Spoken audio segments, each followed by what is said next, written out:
ನಮಸ್ಕಾರ. ನಾನು ನಿಮ್ಮ ಭಾಗ್ಯನಾರಾಯಣ ಬೊಗ್ಗವರಪು. ನೀವು ನೋಡ್ತಾ ಇದ್ದೀರಿ ಸುದ್ದಿ ಸರ್ಕಲ್. ಧರ್ಮಸ್ಥಳದ SIT ಕುರಿತಾಗಿ ನಿಮಗೆಲ್ಲ ಮಾಹಿತಿ ಇದ್ದೇ ಇದೆ. ಚಿನ್ನಯ್ಯ ಅನ್ನುವಂತಹ ವ್ಯಕ್ತಿ ಒಂದು ತಲೆಬುರುಡೆಯನ್ನು ತಗೊಂಡು ಬಂದು ಈ ರೀತಿಯಾಗಿ ಸಾಕಷ್ಟು ಜನರನ್ನ ಹೂತು ಹಾಕಿದ್ದೀನಿ, ಆ ಹೂತು ಹಾಕೋದಕ್ಕೆ ಆಜ್ಞೆಗಳನ್ನ ಅಲ್ಲಿಂದ ಕೊಡ್ತಿದ್ರು, ಆ ವ್ಯಕ್ತಿಗಳು ಕೊಡ್ತಿದ್ರು.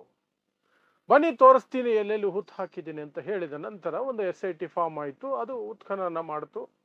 ಒಂದೆರಡು ಕಡೆ ಮಾತ್ರ, ಒಂದು ಕಡೆ ಮೂಳೆಗಳು, ಒಂದು ಕಡೆ ಅಸ್ಥಿಪಂಜರ ಸಿಕ್ತು ಅಂತ ಸ್ವತಃ ಗೃಹ ಮಂತ್ರಿಗಳು ಸದನದಲ್ಲಿ ಹೇಳಿಕೆ ಕೊಟ್ಟರು. ಆ ನಂತರ ಆ ವ್ಯಕ್ತಿಯನ್ನು, ಚಿನ್ನಯ್ಯನನ್ನು ಸಹ ಬಂಧಿಸಿದ್ರು. ಯಾಕೆಂದ್ರೆ is also part of the crime. ಹೆಣಗಳನ್ನು ಹೂಳೋದು ಆ ರೀತಿಯಾಗಿ ಅನಧಿಕೃತವಾಗಿ ಕಾನೂನು ಬಾಹಿರ. ಆತ ಸಾಕ್ಷಿಯಾದಂಥ ಒಂದೇ ಕಾರಣಕ್ಕೆ ಆತನನ್ನು ಬಿಡೋದಕ್ಕಾಗೋದಿಲ್ಲ. ಆತನೂ ಸಹ ಆರೋಪಿ ಆಗ್ತಾನೆ. ಹಾಗಾಗಿ ಆತನನ್ನು ಬಂಧಿಸಿ ಈಗ ಜೈಲಲ್ಲಿ ಇಟ್ಟಿದ್ದಾರೆ. ಆದರೆ ಆತನಿಗೆ ಮೊದಲ ಬಾರಿಗೆ ಒಂದು ಬುರುಡೆ ಸಿಕ್ಕಿತ್ತಲ್ಲ, ಆ ಬುರುಡೆ ಎಲ್ಲಿ ಸಿಕ್ತು, ಯಾರು ತಂದು ಕೊಟ್ರು ಅಥವಾ ಎಲ್ಲಿಂದ ತಗೊಂಡು ಬಂದ್ರಿ ಅಂತ ಕೇಳಿದಾಗ ಆತ ಹೇಳಿದಂತಹ ಹೆಸರು ಸೌಜನ್ಯ ಮಾವ ವಿಠಲ್ ಗೌಡ ಕೊಟ್ಟಿದ್ದು ಅಂತ. ಆ ನಂತರ ವಿಠಲ್ ಗೌಡ ಅವರನ್ನ ಕರೆದು ವಿಚಾರಣೆ ಮಾಡಲಾಗಿ ಅವರು ಹೇಳಿದ್ರು, ಹೌದು ನಾವು ತಂದ್ವಿ, ಯಾಕೆಂದ್ರೆ ಸಾಕ್ಷಿ ಸಮೇತ ಬಂದ್ರೆ ತನಿಖೆ ಆಗುತ್ತೆ ಅನ್ನೋ ಭರವಸೆಯಲ್ಲಿ ಬಂದ್ವಿ. ಇಷ್ಟೆಲ್ಲಾ ಜನರನ್ನ ಊತ ಹಾಕಿದ್ದೀನಿ ಅಂತ ಆ ವ್ಯಕ್ತಿ ಹೇಳ್ತಿರ್ಬೇಕಾದ್ರೆ ಅದಕ್ಕೆ ಒಂದು ಪೂರಕವಾಗಿ ಸ್ಯಾಂಪಲ್ ಆಗಿ ಒಂದು ತರಬೇಕಿತ್ತು ಅನ್ನಿಸ್ತು ನಮಗೆ. ಹಾಗಾಗಿ ತಂದ್ವಿ, ಬನ್ನಿ ತೋರಿಸ್ತೀನಿ ಎಲ್ಲಿಂದ ತಂದ್ವಿ ಅಂತ. ಬಂಗ್ಲೆಗುಡ್ಡೆ ಅನ್ನುವಂತಹ ಜಾಗಕ್ಕೆ ಪೊಲೀಸರನ್ನ ಮಹಾಜರಿಗೆ ಕರ್ಕೊಂಡು ಹೋಗ್ತಾರೆ ವಿಠಲ್ ಗೌಡ. ಬಂಗ್ಲೆಗುಡ್ಡೆಯಲ್ಲಿ ಈ ಹಿಂದೆನೆ ಚಿನ್ನಯ್ಯ ಉತ್ಖನನ ಮಾಡಬೇಕಾದ್ರೆ ಅಥವಾ ಶೋಧ ಕಾರ್ಯ ನಡೆಸಬೇಕಾದ್ರೆ ಅಲ್ಲಿಗೆ ಚಿನ್ನಯ್ಯ ಸಹ ಕರ್ಕೊಂಡು ಹೋಗಿದ್ದ. ಬೇಸಿಕಲಿ ಅದನ್ನ ಮೊದಲಿಗೆ ಪಟ್ಟಿ ಮಾಡಿದ ಜಾಗ, ಎಲ್ಲೆಲ್ಲಿ ಹುಡುಕಬೇಕು, ಎಲ್ಲೆಲ್ಲಿ ತೋಡಬೇಕು ಅಂತ ಪಟ್ಟಿ ಮಾಡಿದ್ನಲ್ಲ ಚಿನ್ನಯ್ಯ, ಆ ಪಟ್ಟಿಯಲ್ಲಿ ಅದಿರ್ಲಿಲ್ಲ. ಆದ್ರೆ ಸರ್ಪ್ರೈಸ್ ಆಗಿ ಒಂದಿನ ಅಲ್ಲಿ ಕರ್ಕೊಂಡು ಹೋಗಿದ್ದ. ಅಲ್ಲಿ ಒಂದಷ್ಟು ಮೂಳೆಗಳು ಅಥವಾ ಬುರುಡೆ ಅಸ್ಥಿ ಪಂಜರ ಸಿಕ್ಕಿದೆ ಅಂತ ಮಾಹಿತಿ ಬಂದಿತ್ತು ಆಗ್ಲೂ ಸಹ. ಈಗ ಈ ವಿಠಲ್ ಗೌಡ ಕರ್ಕೊಂಡೋದ್ರಲ್ಲ, ಮತ್ತೆ ಈ ಬುರುಡೆ ಮೊದಲ ಬಾರಿಗೆ ತಂದಂತಹ ಬುರುಡೆ ಎಲ್ಲಿ ಸಿಕ್ತು ಅಂತ ತೋರ್ಸೋಕೆ ತಗೊಂಡು ಅಲ್ಲಿಗೆ ಹೋದಾಗ ಆ ಜಾಗದಲ್ಲಿ SITಗೆ ಶಾಕ್ ಆದಿತ್ತು. ಸ್ವತಃ ವಿಠಲ್ ಗೌಡಗೆ ಶಾಕ್ ಆದಿತ್ತು. ಸ್ವಲ್ಪ ಅಲ್ಲಿ ಕೆದಕ್ತಿರ್ಬೇಕಾದ್ರೆ, ಸ್ವಲ್ಪ ಕೆದಕದ್ರೇನೆ ಸಾಕು, ಅಗದ್ರೇನೆ ಸಾಕು, ಅಸ್ಥಿ ಪಂಜರಗಳು, ಮೂಳೆಗಳು ಕಾಣಿಸ್ತಿದ್ದಾವೆ. ಇದನ್ನ ಸ್ವತಃ ವಿಠಲ್ ಗೌಡನೇ ಈಗ ಬಹಿರಂಗ ಪಡಿಸಿದ್ದಾರೆ. ಮೂಳೆಗಳು ಕಾಣಿಸ್ತಿತ್ತು. ತೋಡಿ ನೋಡಿದ್ರೆ ಒಂದಷ್ಟು ಅಸ್ಥಿ ಪಂಜರಗಳು, ಮೂಳೆಗಳು ಎಲ್ಲ ಇದ್ವು. ಒಂದು ಜಾಗದಲ್ಲಿ 3 ಅಸ್ಥಿ ಪಂಜರಗಳು, ಇನ್ನೊಂದು ಕಡೆ ರಾಶಿ ರಾಶಿ ಹಣಗಳ ರೀತಿಯಲ್ಲಿ ಕನಿಷ್ಠ 5, ಅದರಲ್ಲಿ ಒಂದು ಸಣ್ಣ ಮಗುವಿನದೊಂದು, ಮತ್ತೆ ಮಾಟ ಮಂತ್ರ ಮಾಡಿರುವಂತಹ ಒಂದಷ್ಟು ವಸ್ತುಗಳು, 5-6 ಕಳಶ ಎಲ್ಲವೂ ಸಿಕ್ಕರು ಅಲ್ಲಿ. ಅವನ್ನೆಲ್ಲ ಒಂದೊಂದಾಗಿ ತೆಗಿತಿದ್ದಾರೆ SIT ಅವರು. ಯಾವುದೇ ದಿನ, ಯಾವುದೇ ಕ್ಷಣ, ಮಧ್ಯರಾತ್ರಿಯಲ್ಲಾದ್ರೂ ಸರಿ ನನ್ನನ್ನು ಕರೆದ್ರೆ ನಾನು ಅವ್ರ ಜೊತೆ ಹೋಗ್ತೀನಿ, ಅಲ್ಲಿ ಅವರಿಗೆ ಸಹಕರಿಸ್ತೀನಿ ಅಂತ ಒಂದು ವಿಡಿಯೋವನ್ನ ಈಗ ವಿಠಲ್ ಗೌಡ ಬಿಟ್ಟಿದ್ದಾರೆ. ಅವರು ಆ ವಿಡಿಯೋ ಬಿಡುವ ಮೂಲಕ ಇದೆಲ್ಲ ಊಹಾಪೋಹದ ಕಥೆಯಲ್ಲ, ವಾಸ್ತವ ಸತ್ಯ. ಬಂಗ್ಲೆಗುಡ್ಡೆ ಅನ್ನುವಂತಹ ಆ ಗುಡ್ಡದಲ್ಲಿ ಸಾಕಷ್ಟು ಹೆಣಗಳನ್ನು ಹೂತಿಡಲಾಗಿದೆ ಅನ್ನುವುದನ್ನ ಯಾರೂ ಕೂಡ ಅದು ಸುಳ್ಳು, ಬುರುಡೆ ವಿಚಾರಕ್ಕೆ ಬರ್ತೀನಿ. ಬುರುಡೆ, ಇವರೆಲ್ಲ ಬುರುಡೆಗಳು, ಬುರುಡೆ ಗ್ಯಾಂಗ್ ಅಂತ ಈ ಮಾಧ್ಯಮಗಳು, ಕಳ್ಳ ಮಾಧ್ಯಮಗಳು, ಮಾರಿಕೊಂಡ ಮಾಧ್ಯಮಗಳು, ಎಂಜಿಲಿಗೆ ಬದುಕುವ ಮಾಧ್ಯಮಗಳು, ಏನು ಆರೋಪ ಮಾಡುವವರನ್ನೇ ವಿಲ್ಲನ್ ಮಾಡೋದಕ್ಕೆ, ಆರೋಪಿಗಳನ್ನ ರಕ್ಷಣೆ ಮಾಡೋದಕ್ಕೆ ಏನೆಲ್ಲ ಕಂತ್ರಿ ಸುದ್ದಿಗಳನ್ನ ಓಡಿಸ್ತಿದ್ರಲ್ಲ ಬುರುಡೆ ಗ್ಯಾಂಗ್ ಅಂತ ಹೇಳಿ, ಅದ್ರ ಬಗ್ಗೆ ಚರ್ಚೆ ಮಾಡೋಣ. ಸದ್ಯಕ್ಕೆ ಇದನ್ನು ಮುಗಿಸ್ಕೊಂಬಿಡೋಣ. ಹಾಗಂತ ಸ್ವತಃ ವಿಠಲ್ ಗೌಡ ವಿಡಿಯೋ ಮಾಡಿ ಹೇಳಿರೋದ್ರಿಂದ ಈಗ ಒಂದು ಸ್ಪಷ್ಟತೆ ಸಿಕ್ಕಿದೆ, ಬಂಗ್ಲೆಗುಡ್ಡೆಯಲ್ಲಿ ಸಾಕಷ್ಟು ರಹಸ್ಯ ಅಡಗಿದೆ ಅಂತ. ಸೊ ಏನ್ ಹೇಳಿದ್ರು ವಿಠಲ್ ಗೌಡ ನೀವೇ ನೋಡ್ಕೊಂಬಿಡಿ. ಒಂದು 2 ನಿಮಿಷದ ವಿಡಿಯೋ ಇದೆ, ಪೂರ್ತಿಯಾಗಿ ನೋಡಿ. ಅವರು ಪೂರ್ತಿ ವಿವರವನ್ನು ಅದರಲ್ಲಿ ಕೊಟ್ಟಿದ್ದಾರೆ. ಬಂಗ್ಲೆಗುಡ್ಡೆಗೆ 2 ಸಲ ಕರ್ಕೊಂಡು ಹೋಗಿದ್ದಾರೆ ಮಾಜಾರಿಗೆ, ಒಂದು ಸ್ಪಾಟ್ ಮಾಜಾರಿಗೆ. ಕರ್ಕೊಂಡು ಹೋಗುವ ವೇಳೆಯಲ್ಲಿ ಅಲ್ಲೇ ಒಂದು 3 ಮನುಷ್ಯರ ಕಲೆಬರವು ಸಿಗುತ್ತೆ ಅಲ್ಲಿ, ಅಲ್ಲೇ ಪಕ್ಕದ ಒಂದು 10 ಫೀಟಲ್ಲಿ. ನಂತರ 2ನೇ ಸಲ ಮಾಜಾರಕ್ಕೆ ಹೋಗುವಾಗ ಕೆಳಗಡೆ ಎಣ್ಣೆಗಳ ರಾಶಿ ನಮ್ಮ ಕಣ್ಣಿಗೆ ಕಾಣುವಂಥದ್ದು ಒಂದು 5 ನನ್ನ ಕಣ್ಣಿಗೆ ಕಾಣಿದೆ. ಮತ್ತು ಒಂದು ಸಣ್ಣ ಮಗುದು ಅನ್ನೊಂದು ಸ್ವಲ್ಪ ಅದರಲ್ಲಿ ನನಗೆ ಗೋಚರ ಆಗ್ತಾಯಿತ್ತು. ಒಂದು ಸಣ್ಣ ಮಗುದು ಎಲುಬಿದೆ.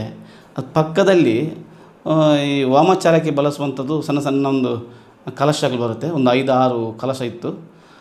ಅದು ಸಹ ನಾನು ನೋಡಿದ್ದೇನೆ ಅಲ್ಲಿ.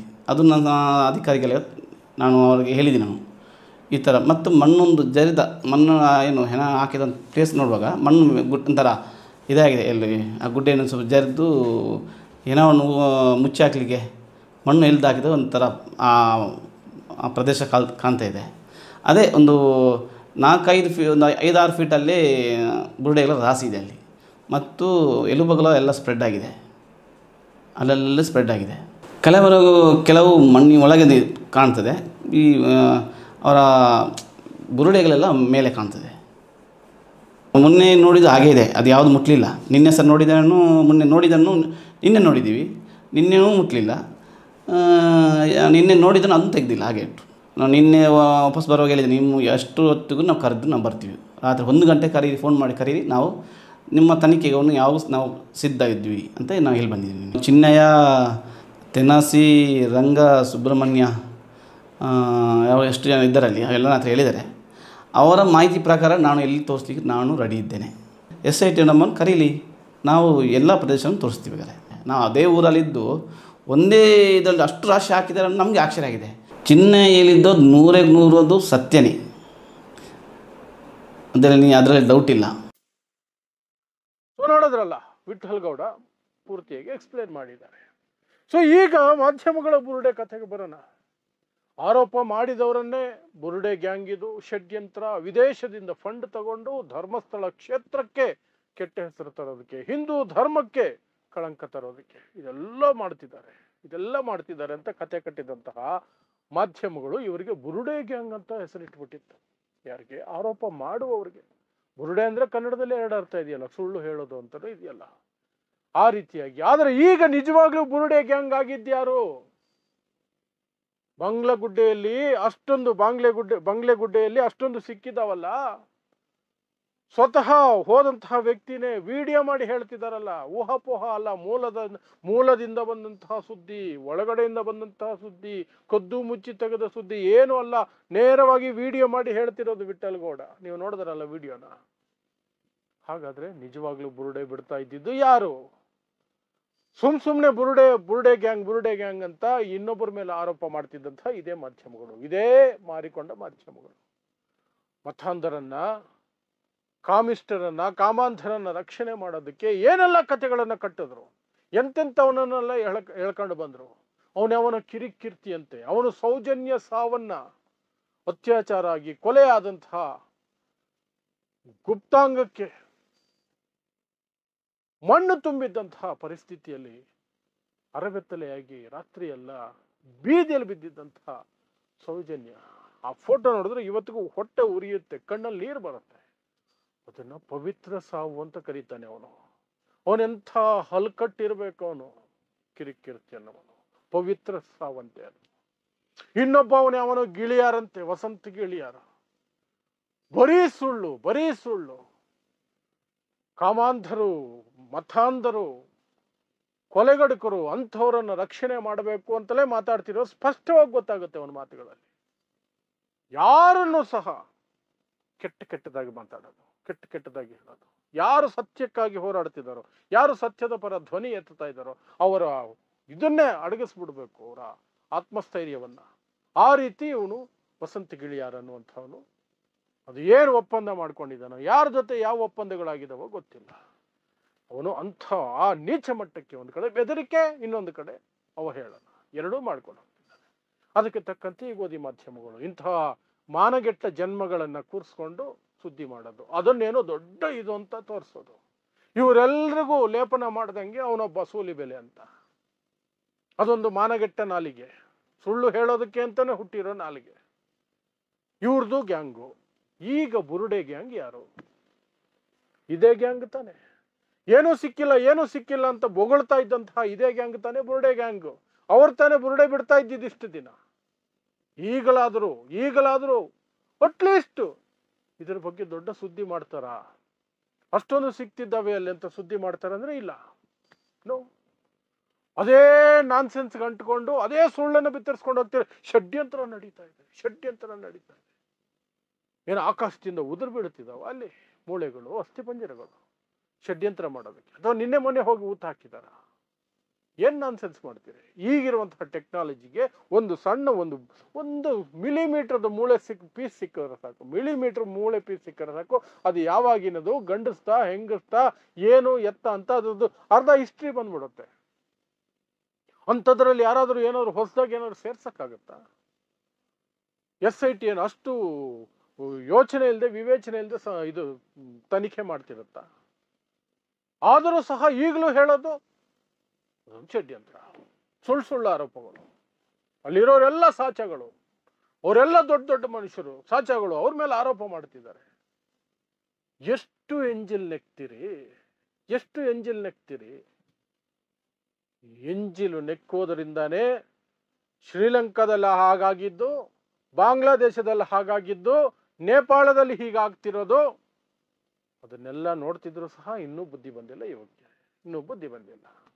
ಎನಿಹೌ, ಈಗ ಸತ್ಯಾಂಶ ನೆಕ್ಸ್ಟ್ ಲೆವೆಲ್ಗೆ ಹೋಗ್ತಾ ಇದೆ. ಬಂಗ್ಲೆಗುಡ್ಡೆಯಲ್ಲಿ ಎಲ್ಲವೂ ಸಿಗ್ತಾ ಇದೆ. ಈ ಕೇಸನ್ನು ನೆಕ್ಸ್ಟ್ ಲೆವೆಲ್ಗೆ ತೆಗೆದುಕೊಂಡು ಹೋಗೋದಕ್ಕೆ, ನ್ಯಾಯವನ್ನು ಹೊರಗಡೆ ಇರೋದಕ್ಕೆ ಅಥವಾ ನ್ಯಾಯವನ್ನು ಒದಗಿಸಿಕೊಡೋದಕ್ಕೆ ಏನೆಲ್ಲ ಬೇಕೋ ಎಲ್ಲ ಸಿಗ್ತಾ ಇದೆ.